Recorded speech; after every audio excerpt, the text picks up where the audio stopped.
Hey YouTube, welcome back to my AC Milan FIFA 23 Road to Glory. This is the second episode in the series. Hope you like it, and let's get it started.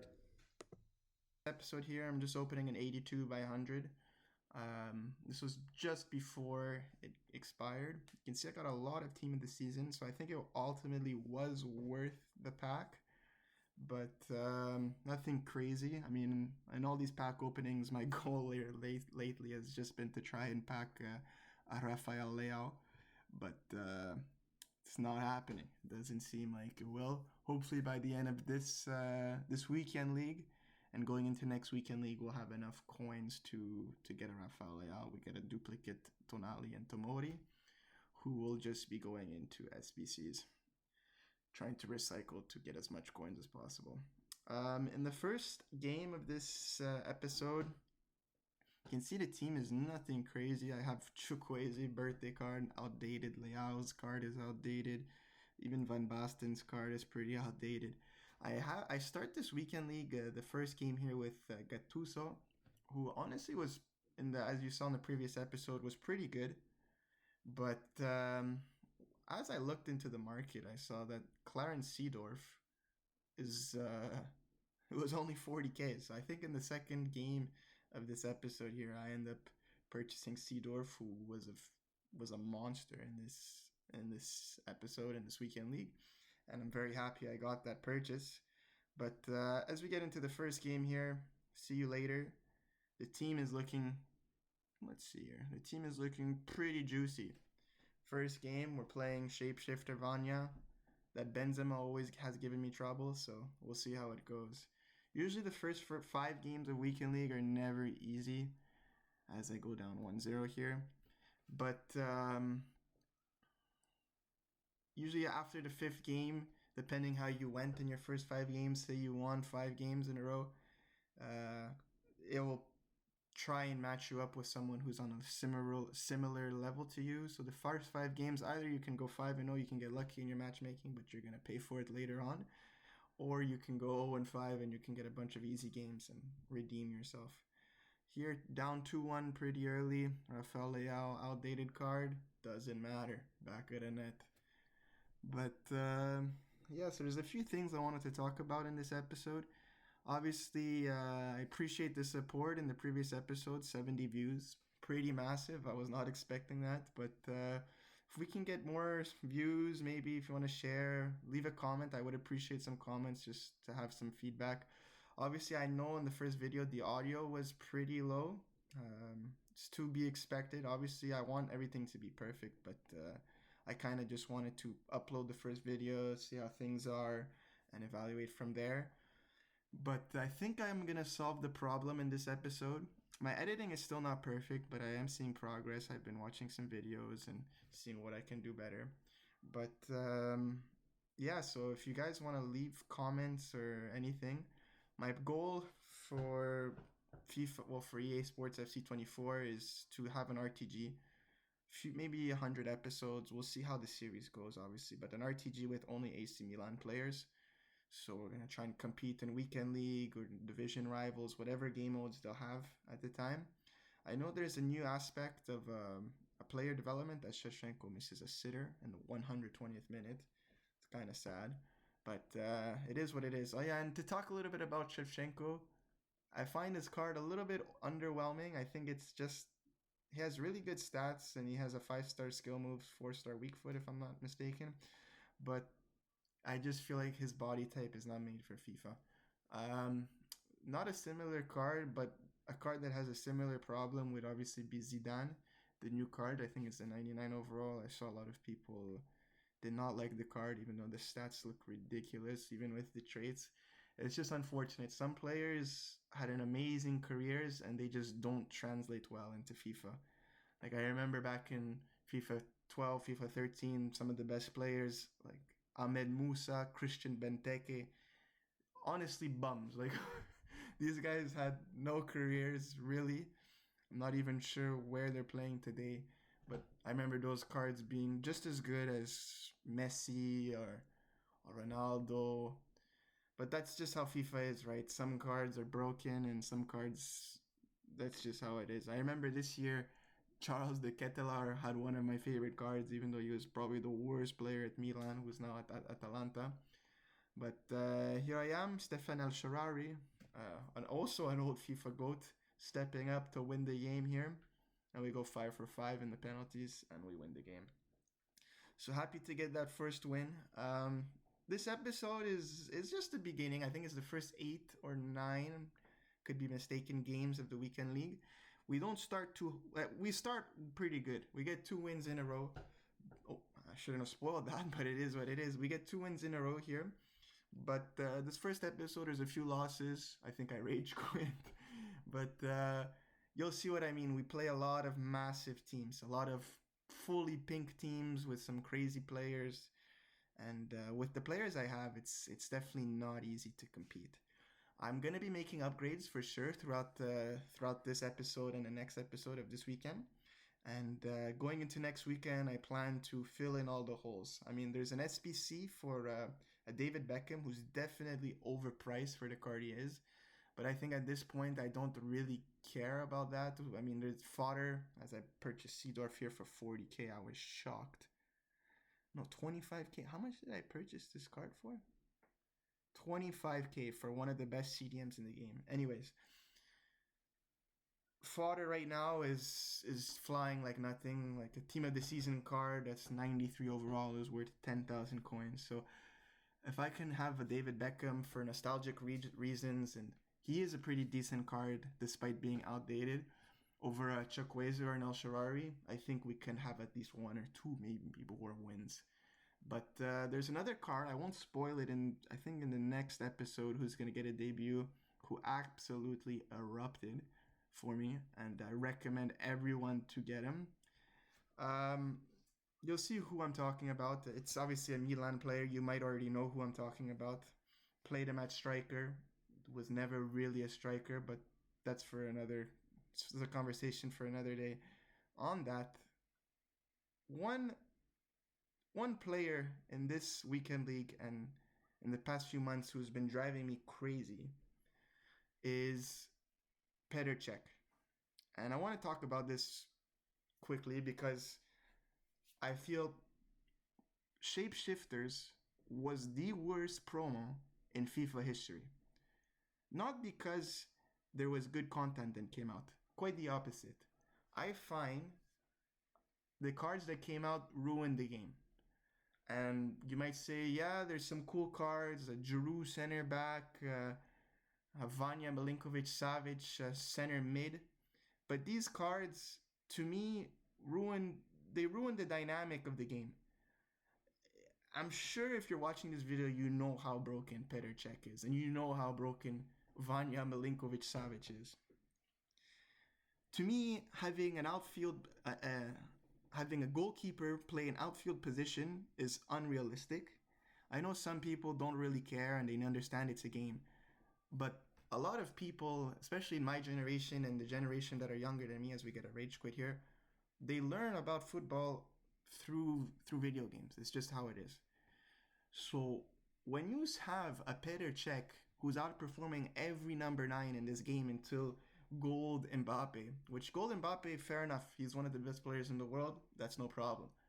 But when you have Petr Cech outplaying every striker in the game, outplaying promotion Zlatan, outplaying R9, outplaying all these guys, you have a problem. You're going to have young people who are legitimately going to grow up and think the best striker, here we have Antonio Rudiger. A little bit different, center back, okay. But you're going to have a young generation who genuinely thinks that Petr Cech was the best striker of all time. And to me, I can't stand it. Playing this guy, Petr Cech, drives me nuts. He is a menace to society, and Shapeshifters should never have happened. Another card, similarly, Vanya Milinkovic-Savic. I am guilty of having him. I thought it would be cool when he came out because, okay, a Syria card is a premium links as he scores on me.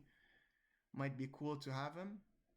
But after a few games, I realized this card is broken. The guy is 6'8", center mid. You put him against team of the season Modric. Modric has zero chance. Modric is the best midfielder of our generation, perhaps. Modric has zero chance against this guy. It's honestly quite sad, but I guess it did come out near the end of the FIFA cycle, and maybe EA Sports wanted to shake things up a bit. But I just hope if they do have another shapeshifters going forward, that we're gonna just keep outfield players as outfield players. If you want to have a Chiellini as a striker, fair play. You want to have Insigne as a center back. I mean, I'm not sure why you would, but do it for fun.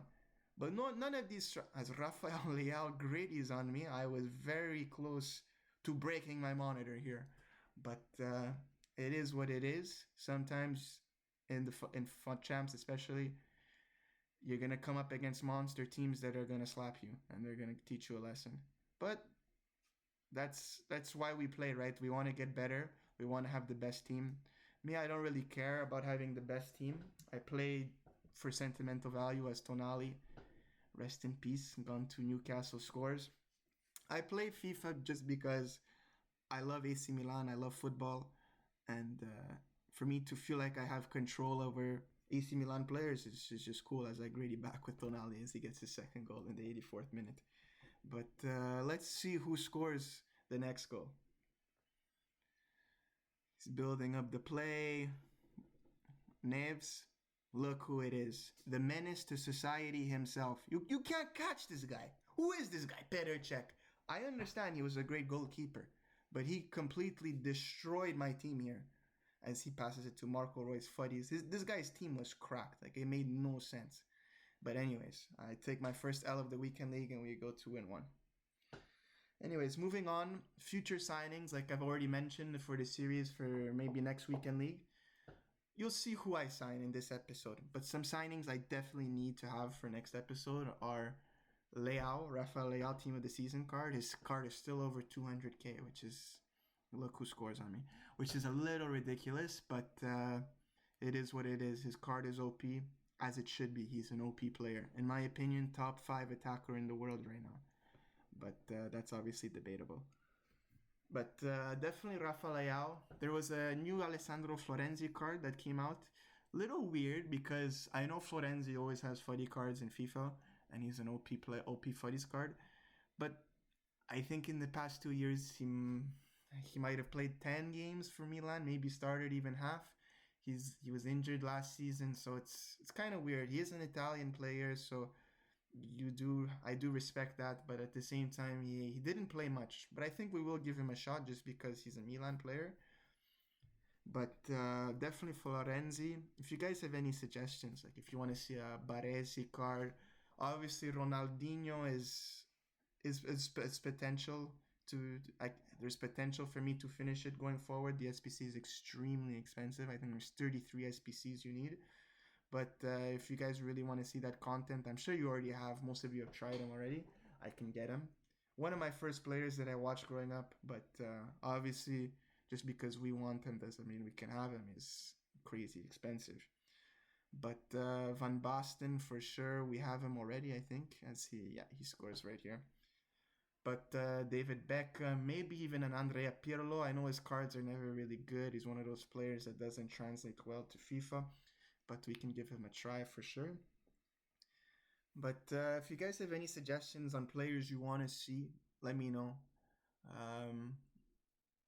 I know there was a Del Piero card that came out. It was it obviously plays for Juventus. We don't touch any of those guys, but Del Piero was a great player for the Azzurri.